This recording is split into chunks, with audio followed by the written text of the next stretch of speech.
All right, Ashley. Bienvenida. Welcome. Hello, audience. Happy Thursday.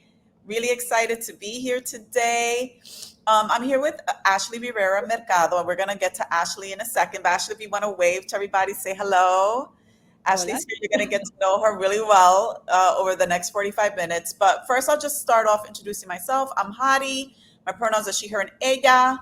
I am Latina, Puerto Rican, Boricua, New Yorican, woman of color. I live in Brooklyn, New York, but not for long. That's another story for another day. I am the founder and CEO of Boldly Speaking. That is an organization that is transforming the experience of women and people of color in the workplace. I'm a speaker, I'm an ERG coach, and I am an Amazon best-selling author. So, why did I start the series Latinas Front and Center? Because I want to shine a light on these amazing Latinas. I feel that our conversations are left out far too much, far too often. And sometimes we are completely dismissed. And so, it is my goal to amplify Latina voices by sharing our stories with the world. So, Ashley, bienvenida. Welcome to the show. Thank you. Thank you. Thank you for having me. Yeah, I'm so excited you're here. Can't wait to hear all about Mujeres in marketing, about your story, about where you work, what you do, all the things. So, why don't we start off with a quick introduction? Tell the audience who you are.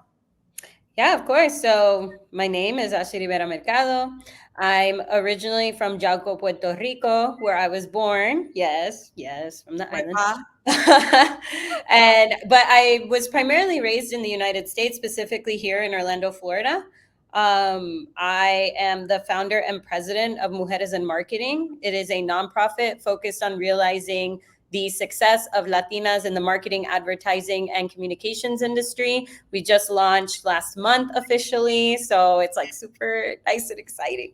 And then I do have a day job. I work in marketing and communications for a tech company based out of Orlando here called Luminar Technologies. So, Amazing. And I was just telling Ashley when we were backstage that I have a connection to Orlando because I lived there for 2 years.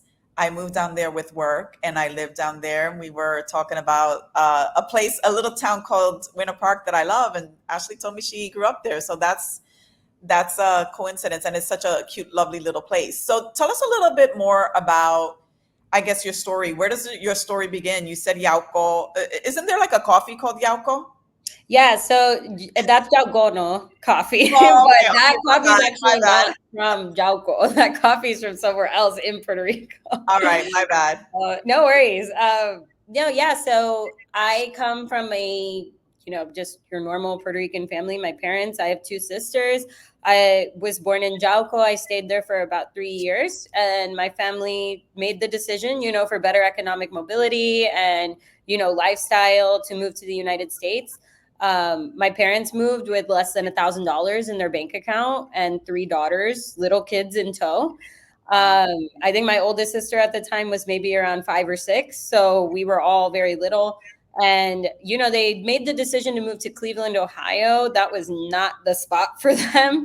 They did not like it. You could not put Puerto Ricans in Cleveland. At Oh, least I know there's why a lot. Cleveland? How did they There's end a up lot, there?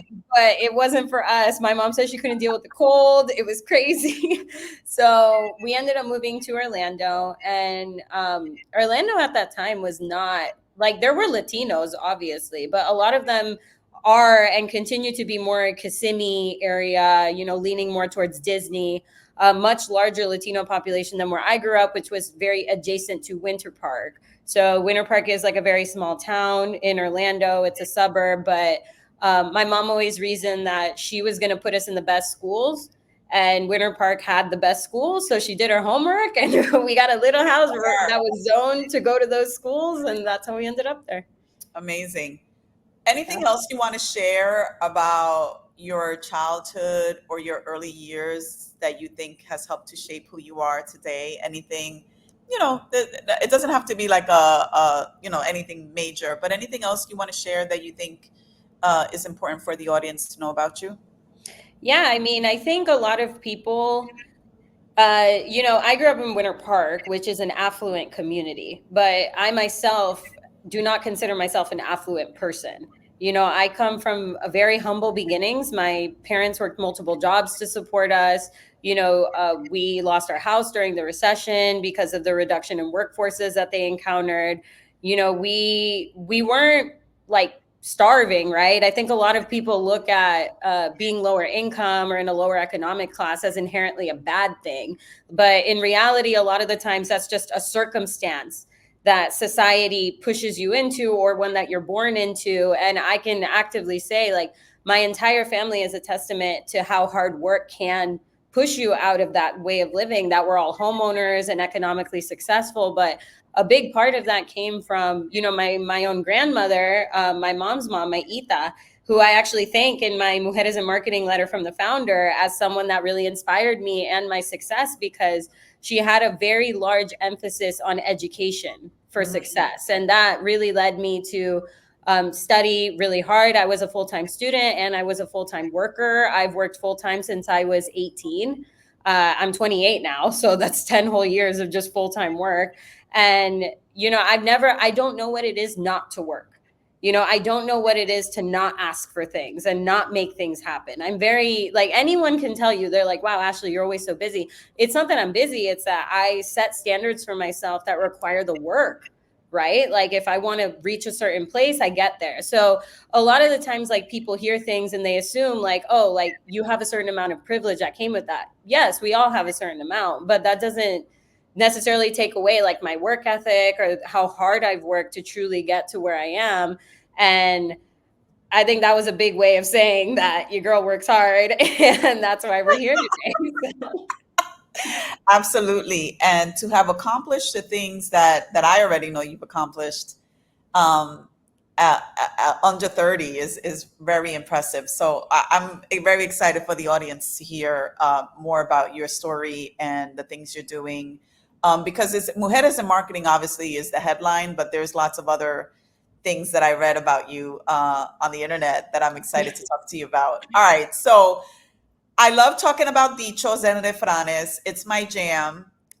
Anybody who's come to my show, that's always a question that I talk about. I want to know, especially since you're Puerto Rican like me, because we can't walk a block without hearing a refran out of somebody's mouth. Tell me the refranes, the dichos that you grew up with. Which family member was the one that it reminds you of, and like how has it stuck with you? Yeah, so I had to Google it because I wanted to make sure I said it the right way, because my mom always says this to me. But my favorite refrán es: nadie sabe lo que hay en la olla más que la cuchara que la menea. So, mommy is huge in understanding people's actions. She's very, like, my mom always says, usa tu psicología. Como, you need to like observe people and you need to like understand their nature. Mommy's very, like, she's very observant because she's introverted, so she's very aware of her surroundings. And my dad is very like extroverted and very like outgoing. And I like to think I'm like in the middle of both of them. But that refran, mommy taught me that because a lot of times in my life, like, I really like to give people the benefit of the doubt, right? I'm very kind in that sense. Like, I always like to assume that people are acting out of, actions and things that have nothing to do with you, right? Everyone's on their own journey, everyone's on their own path. So when sometimes in the past, when I have, been betrayed by people, I'm very like, oh, well, maybe they didn't know what they were doing. And then mommy's like, no, nadie sabe lo que está en la olla más que la cuchara que lo menea. Mommy's quick with like, no, no, no, that person did that on purpose. Like, believe Yeah. their character. So I'm very kind Thing. in that. And that's my favorite refran because I always think that now. Sometimes the actions truly are what they seem. So I'm glad you looked it up because I say that Efram, but I'm gonna admit to you that I don't say it that way. I think mommy doesn't either, but people that's the way. bastardize that poor thing. I'm gonna tell you how I say it. Nadie sabe lo que hay en la sopa, solo el que lo venea. And I don't know if that's a different one or the It's same the one. same meaning though.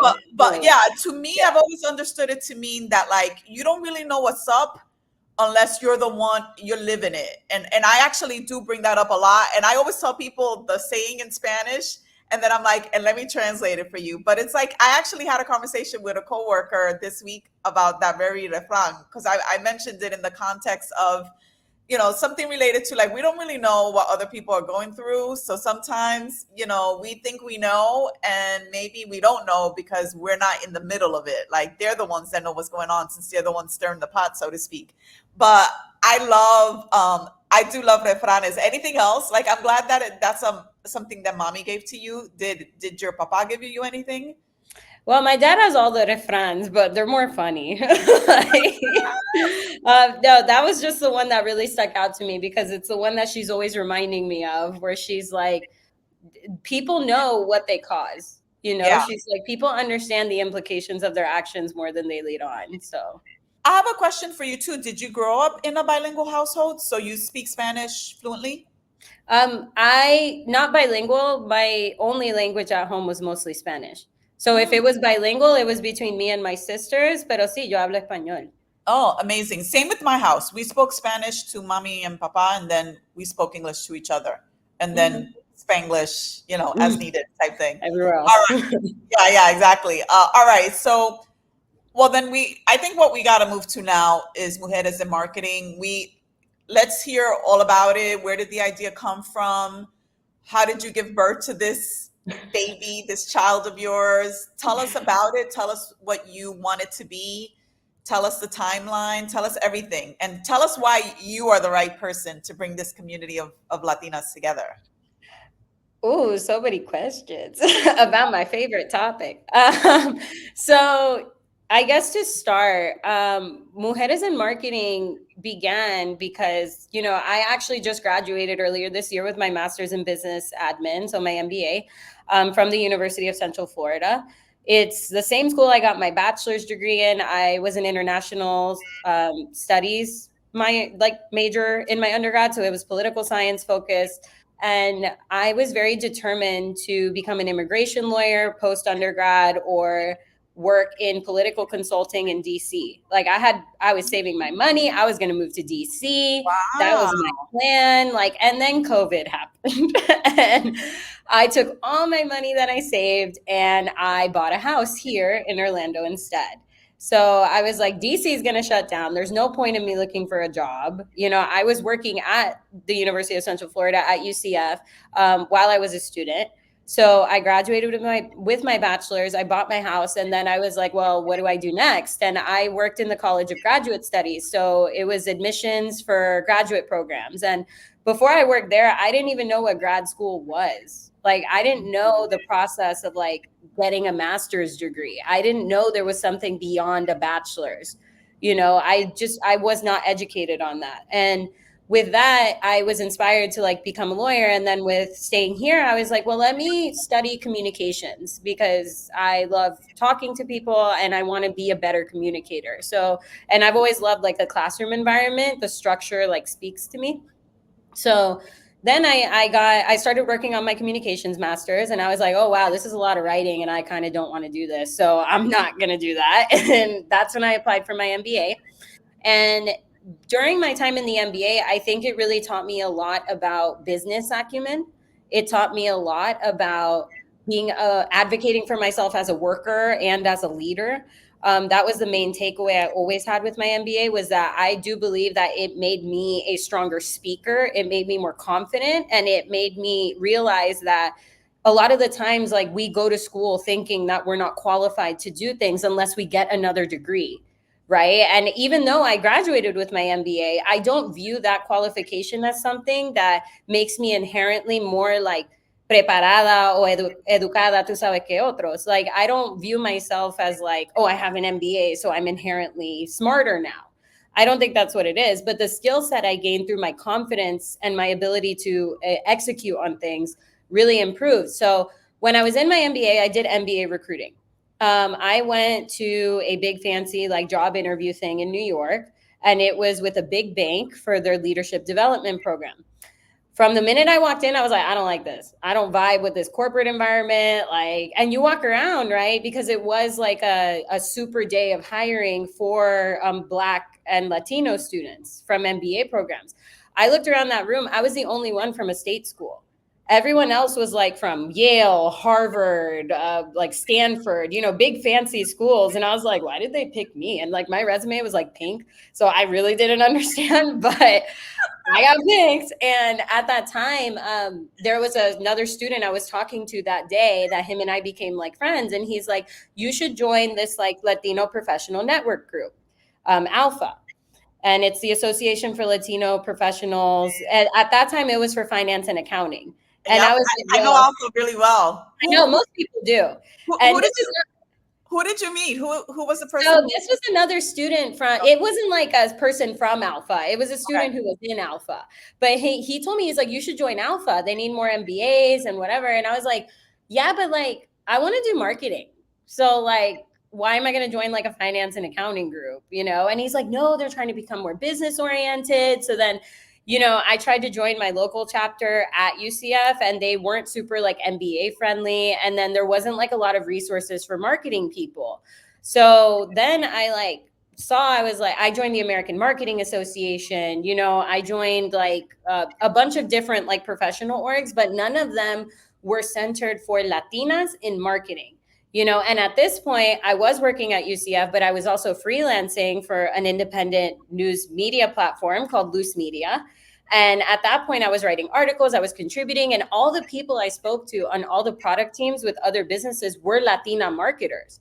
And I was like, why is it every time I talk to another marketer, they're like Latina, but then there's no professional group for us? Yeah. And then when I looked it up online, it turns out that Latinos are the number one ethnic group in the US employed in marketing.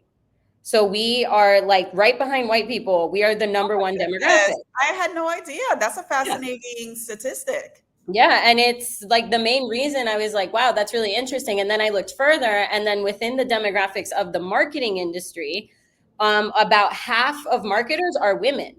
So when you look at being the largest ethnic group, and then at least half of that ethnic group in that industry is going to be women, that's a significant demographic in the United States that does not have a professional development community. So I saw the gap.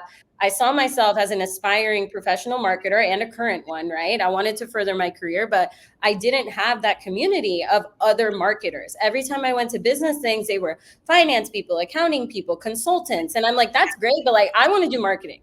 So with that, that's where Mujeres in Marketing came from. I had the idea and I was like, well, what can I name it? And then I came up with the name, and then I came up with the deck and the brand and everything. And then I pitched it. I went to like a women in communications networking group, and that's where I met Yelisa, my vice president. And I think you met her recently. So great. And she recruited my other two board members, Ana Carolina and Crystal. And that is how MIM came together. So I think as far as like me being the leader of MIM, I think it makes sense because I'm very much a dreamer. Like I'm very like imaginative, and I love like picturing the best scenarios, and I love like thinking about possibilities and where like my impact in this world. Like I'm very deep and romantic in that sense. So, I was like the dreamer, and then I surrounded myself with executors, and Yeah, that's MIM. So amazing. Where do you think that whole dreaming vibe comes from? Do you think there's anything in your childhood, or what? Where do you think that comes from? I'm just curious. Well, I always wanted to be a writer because I was like a very introverted child, so I really liked like reading a lot, where my sisters were more the going out types. Like I loved like staying at home and watching movies and like reading about artists and reading books and writing stories. Like I was always very imaginative from a young age. Okay. So, and as I got older, it translated into different things, like I was writing for Loose Media. I wrote a lot of articles there. I still do. I write for my daily job where I do internal communication. So I think it's just like being a dreamer was like in my blood or something, like just I like something. that. I love the way you describe it. Yeah. It sounds like a fun escape, and yeah, just like a peaceful place. Of course. It's always fun to like think about how things could be, right? I mean, as long as you don't get caught up in it and then you make yourself a little sad sometimes, but for the most part, Yeah, I used to be a big like daydreamer kind of person, especially when I used to have crushes on boys. That was my thing. I was like, what would happen if we got to, and I've had the whole storyline, and I'm like, Let's go. You were I like, can see it let's all. get Let's go. Let's do it. Let's make it it happen. done. I love that. All right. So where's Mujeres in Marketing going? You said it launched last month. What's your vision for the organization, I guess, in the short term and the long term? Yeah, so Mujeres in Marketing, I think our short term goal is to really establish ourselves, right? We just launched on June 27th, so it's only been a couple weeks. We have our first networking event next Friday for our Orlando friends. We're trying to like plan something for our online community because Mujeres in Marketing began actually as a concept that I started as a group on the We All Grow Amigas community. Yep. So We All Grow Latina, they have their amigas thing, and I got approved to be a circle. And then the more I thought about it, I was like, we're having like good attendance at these meetings. We're having really inspired people. Like there's a community here. And that was after I looked up the statistics, and I was like, let me work on like building this into something bigger. So post our launch, we're going to have our quarterly networking hours. We're going to do virtual events. We're going to launch a really exciting series that's kind of similar to what you're doing here, that I cannot speak on yet because it's like nice. a concept. But we're looking at launching additional resources. We have our online portal launching soon, our online community. It's going to be called Preparadas, where we will be providing educational resources for Latinas in Marcom and beyond. Interviewing for success, networking with authenticity, being authentically Latina in the workplace, a lot of really great things in the pipeline that I always tell people, like, there's such an administrative back end to launching things. And I'm sure this is something you relate to, like even in just producing this show, that, what people see the end goal, it took so many months leading up to that for that to become digestible, Absolutely. right? Absolutely. Yes. But our short term is launching, making ourselves known. Our long term is to have like a global presence. Yep. Mujeres in Marketing is US based, it's Orlando based, but I would love to have chapters like Ana Carolina on my board said that, the birthplace of marketing is by Barcelona and Spain. So I was like, well, we need to have a chapter there one day. Like that just makes sense to me. So, and I would love to have one in Puerto Rico for female marketers on the island. Yeah, yes. Wherever we can and there's a need, I would love for us to exist. So that's our long term. I see a lot of opportunities to partner. And I was going to tell you, remind me to tell you something offline about a way that you could expand or organically. Yeah, Yes. yes, there might be a platform that I think you can leverage. Love to hear it. Yeah, I love what you're doing. I love that it's something a little different. I personally have been involved in Alpha when it was, like you said, finance and accounting. I come from a financial services slash technical. Those are my two like industries that I've always been part of. So I know about Latinas in tech. I know about Alpha. I know about SHEP. So it's nice for there to be something else. And I'm very excited. As soon as I saw it, I was like, oh, this is new. This is fancy. I've not seen anything like this. This is going to be good. So I really wanted to talk to you and learn more about what you're doing and why you're doing it and what you hope to accomplish. I think it's going to be really exciting, and hopefully it'll be a place where top companies can go and recruit somehow. That's where they're going to find their top talent in the future. That's where maybe they can go get some interns, or they, like, I just could see a lot of talent, like it becoming a very nice talent pipeline for people that are interested in top talent. Like, yeah, I could just see it, evolving into a lot of things. And 100%. Stop telling our secrets. I love it though. Is there anything else that you want to share about Mujeres in Marketing that I haven't asked about yet, or anything else that you want to share in terms of maybe not necessarily how people could get involved? I am going to give you an opportunity to talk about that later, but anything else about your vision and how you might be engaging with other existing organizations or companies or anything like that? Yeah, of course. I mean, I'm always happy to use this as a platform to invite people to reach out to me personally if they are interested in collaborating on behalf of an organization. We've started a lot of great conversations that way. And we do have some of those in the pipeline that I can't speak to yet, but they do exist. And right now, not really, because I think I'm trying again my dreamer side, and this is where Yelisa as my VP keeps me in check. She's like, "You're moving too fast. I need you to slow down." Yeah. You need the balance. So, so right now, I think we're just really focusing on building our dedicated community because I've always maintained that I want it to be a quality experience. You have a lot of these bigger organizations that always have events, but it's the same people. There's a paywall to access those events. And one thing I went on our Instagram stories and said was that, Mujeres in Marketing events will always be free. And the reason why, and I'm very adamant on them remaining free and accessible, is because Latinas, as we are statistically underpaid, we earn almost half of what my white men earn in the United States. We are one of the lowest paid demographic groups of professionals, despite having the highest graduation rates in the country. With that, I do not want to create barriers to access our resources. So if we have a coffee networking hour, we will get it sponsored. You can go get free coffee because when I was a student, I did not have $5 to go and spend Oh, girl, networking. I know, I feel you. I was gonna say, you know what would be an interesting idea? Um, if people that if there were your members that were interested in launching marketing businesses to help other Latina entrepreneurs, that would be really dope. For sure. Because We have things in the pipeline. I just can't yeah, talk. I would love that. Sign me up. Yes. Because I've been looking for someone like that, and I know that other people have too. So that would be a really interesting one. For sure. Tell me, Ashley, how would you describe your personal mission or your purpose? Like, tell us what you think it is. I mean, I think about this question a lot because, like I said, I'm very like philosophical and like a deep person. And I do think my purpose in life was to help people. I don't know what form that takes in any active moment, but I'm very much a helper.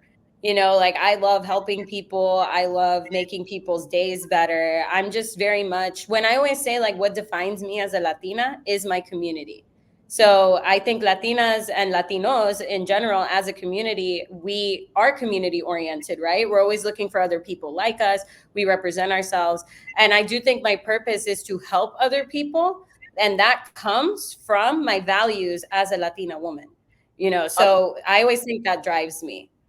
1,000%. What you're Mhm. saying, I know so many, especially Latinas, who have said very similar things, and I can 1,000% relate to what you're saying. Who inspires you? Like you mentioned your mom. Anyone else in your life? A sibling, a tia, an abuela, anybody, or just anybody else inspire you to want more, want to give more, want to be more? If I was ever going to list like a woman that inspires me, the list would be so long. Just because I get so much inspiration from all the women I meet. Like it's crazy. And I think probably the top person that has inspired me is my grandmother. I will say Ita, my mom's mom, the one who like taught me the value of education. Like she's really inspired me in my life just because she had a really hard life and she overcame that, and she was always present in her children's lives. She was always very adamant on like economic mobility for women because her being someone who never got beyond a high school education, and that was after she was older. She barely got her GED. She finished school in 8th grade, had to take care of her siblings. She went back in her 50s to get her GED. So Wow. the fact that like she never thought she was too old to do it, she never gave up. And then she always passed that value on to me. She's like, una mujer educada siempre tiene que ser educada, preparada, porque la vida es siempre de sorpresa. And she was very smart. She's very smart and capable and hardworking. Now she has like an advanced form of Alzheimer's, which, has deeply affected my family. But I always remember like her instilling those values in me of like to be a hard worker, to provide to yourself. So whenever I'm like in a struggle, I always remember like Ita telling me, like, she's like, you got to Yeah. keep going. And like, that's really Yeah, that's right. that's my number one inspiration in life. A lot of strong, a lot of strength, and Mhm. I'm familiar with the strength of Latina women in my own Mhm. family. Thank you for sharing that. So you call her Ita, like mamita or abuelita? No, abuelita, because my cousin couldn't say abuelita. So she became Ita. Interesting. I never heard that before. I love it. Yes. What's your favorite part about being Latina? That I'm allowed to express myself, honestly. I think I mean at least socially, right? It's like accepted to be like loud and expressive and stuff. I think professionally, especially as someone who works in tech, I stand out a little bit because I'm that outspoken. So I my favorite part about being Latina is that we are such a passionate people. I always tell people that because people are like, "Oh, you're so loud." I'm like, "I'm a passionate person. Like, let me be." But it is very much like these traits that we're known for, like sometimes they get skewed as toxic or negative, which I'm very anti view. Like I hate when people call me like fiery or spicy, like condiment Yeah, esque yeah, yeah, yeah. descriptors. Like, but for me, that's what I like. I like that you know how we feel. We express it, whether it's anger, sadness, love, joy. Like we are a passionate and expression, like it's like Expressive, expressive expressive. people. Yeah, Expressive people. yeah.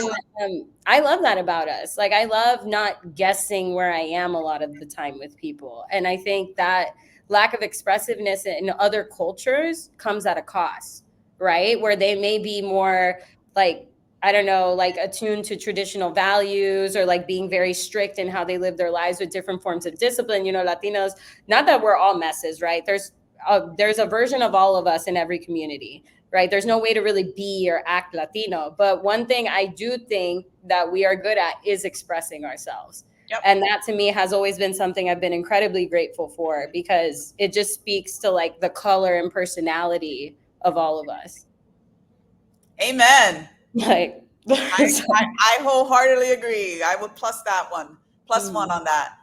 So tell me, what do you hope your legacy will be, Ashley? Like when it's all said and done? oof, that's like giving me chills, that question. Like, I don't know. I mean, like I said, because my purpose is so people driven and mission driven and like helping others, I would hope my legacy is like that I can be remembered as a person that was kind, not necessarily like a nice person. I think nice is like a placeholder for what you actually want to say about someone. But like, I do think there's a difference between being nice and being kind, right? Because kindness comes from your heart, kindness comes through your actions, kindness comes through how you speak to people and interact with them and the value you give them in your life. So, it's like from a personal standpoint, I hope to be remembered as someone that was kind and invested in her loved ones and really went out of her way to be in people's lives, because I do think we kind of live in a culture where it's like becoming cool to like not care. On social media, it's like the nonchalant girlies. And I'm always like, I am a chalant girl. Like, I care so much about everything all the time. So I don't want to ever be remembered. Like, I'm not like the cool girl vibe, right? Like, I'm very open with how I feel about things. And my personal legacy would be to be someone who is kind. And then my professional and like public legacy, I would hope to be is someone who started something that enabled that economic and professional mobility for Latinas. Because, like I said, like so many of us are underpaid and undervalued. And I just would want to be known as someone who started something that changed the lives of a generation of Latina creatives so that they can live the lives they want to live. So, I love it. to I be love deep. that. I love that for you. Let it be. What advice would you give your younger self, or even Latinas that are maybe just starting to graduate from high school, starting to graduate from college? You have 10 years under your belt. You've done a lot in those 10 years. You have like work experience, you got your MBA, you now started this amazing organization and other things that we haven't talked about. But what advice do you have for people that are just starting out and trying to figure out what's next for them? So I was actually on a call earlier this week with someone who's beginning her career in higher education marketing. So she wanted to talk to me about like how I career transitioned, how I even began. And I always tell people like a lot of the things that I have accomplished in my life, I've held jobs that have never existed before and I've asked for jobs to be created for me because I thought I deserved them. Like it's really in the ask, right? What I would tell people is like don't be afraid to send the email. Don't be afraid to make the ask, because everything that I have ever accomplished came from an ask. It was like my first marketing job for Loose Media. I commented on the founder's Instagram post and I was like, are you hiring? And then she interviewed me, and that's how I got started in marketing. How I started marketing in higher education, I asked the dean, I was like, I'm doing marketing things, just create a position for me. And he did. Like I was able to justify it with my workload, and he saw the justification and it made sense. When starting Mujeres in marketing, I went up to Yelisa and asked her if she could help me. Like that is everything in my life has come from asking. And I think that is the determinant early on in your career. Are you going to ask, or are you going to regret not asking? And those are always the two struggles I do. I'm like, am I going to ask? Am I going to put myself out there, make myself vulnerable, be open to the rejection? And then if I get rejected, I carry on. I look for someone who will give me a yes. But I can't say that I didn't ask. So I would rather live with like the regret of like, I don't know, like, oh man, like that kind of sucks. That was embarrassing. Than be like, well, I never asked, so I don't know. Yep. And that's what I would give to people starting out is like, you'd be surprised at how much opportunity can come your way if you put yourself out there to receive the yes or the no. But don't discount yourself without asking. Because there's so many people I know that are like, well, I didn't apply for that job because I wasn't qualified. Let the committee reject you. Don't self-reject. Because there's people that are not as qualified applying for these things. There are people not as capable. So you need to have the audacity to ask. Yeah, that part. Yes. Yeah, I was gonna say I had a mother-in-law, an ex-mother-in-law, who used to say, "If you don't ask, you don't get," and it kind of stuck with me. It was the same idea. I was just like, "What? Just ask." Like the worst people can say is no, and then you're not any further or worse off, really, than you were to start with. And I always say like that can apply personally, professionally, Yeah, like in any aspect of your life. Just ask. What's the worst case? The wrong people will say no. The right people will say yes. yep, Like that's great advice. Thank yeah. you so much for that. All right, I'm gonna go into rapid fire now. Oh, So, okay. prepárate. I'm gonna start off with an easy one. What's your preference, tostones or maduros? Maduros. Interesting. Okay, I actually, so tell me a little bit more about that. Why? Because I'm assuming you're talking about regular tostones, and I don't like regular tostones. I You like like tostones de pana. de pana? Okay, Yeah. so So if if it's I like had tostones tostones de de pana, pana yes, or maduros, then more than maduros. But if it's regular tostones, I want the maduros. So oh, that's yeah. so funny. When I was in Puerto Rico last year, I remember my cousin would ask, "Tu tostones con whatever? Like, are they frozen or are they fresh? Because if they're not fresh, I don't want them." And they would be like, and they're like, the ones, the plátano ones are frozen, but the ones of what is it? What The is it? pana ones are fresh Pana? usually. What's is malanga something, or am I making that up? Malanga is taro, I Okay, think, but it's but homemade pana tostones is with that. breadfruit. Yeah, so the Yeah. tostones that the alternative is usually pana. Yes, and I like those because my grandma used to make them fresh because she had a pana tree. Yeah, So yeah, carapalo. Oh, nice. yeah, she had like a mango one and a pana one, and she would like Wow, going to Puerto Rico every summer growing up. Like I have that's standards. amazing. So What do you cook? yes, So what's your signature dish? I mean my favorite food that I have learned to make because it's my favorite food is pollo guisado, the Puerto Rican way. So Ah, a little pollo guisado with like white rice. That's like my yes, go-to. kiss. What else do you like? Well, of things I make, it's like a wide variety, honestly. But I learned how to make like a balsamic glazed duck breast, like a duck confit. And it's so fire. It takes like 3 hours to make. And people think like, oh, it's like confit, it's super fancy. You just like buy the duck and you put it in the oven and it's not that fancy. But I learned how to do that because I wanted to be like fancy during the pandemic. So that's like another Okay, thing I make. But I had like my friend over and her kids, and we made like empanadillas de carne, de pollo. nice. So yeah, like I have learned to make all the food I crave because even though I live in Orlando and it's everywhere, it's expensive to go Yeah. out. Oh, of So course. It's never the same. Also, the ingredients you put in it, the love you yeah, put in it is always yeah. going to be better home cooked. Mhm. Nice. All right, so I have to tell you, I believe this is you. I did a Google search on you, and I read that you are a photographer and a music junkie. Is that true? 100%. All right, so tell us more. I'm like, I hope this is her. It is me. Yeah, I contribute to different music platforms. So it's kind of funny. Like, I always liked photography. I think I started taking pictures when I was like 13. But I started doing that because during the pandemic, when I bought my house, I was like super broke and I couldn't afford to go to concerts because whenever I got good grades in school, my parents would let me go to concerts. They wouldn't let me do anything else, but they always let me go to concerts.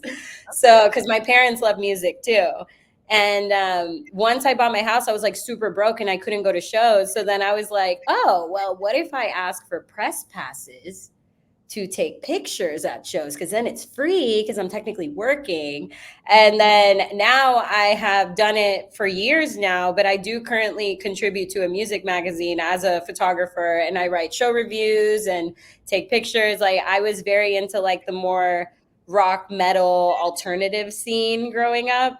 So that was always like my favorite thing. And now I've really branched out. Like I've taken pictures of Ozuna, I've taken pictures of Fallout Boy. Like I've taken it's a wide range at this point. Nice. Have you been to see Bad Bunny yet?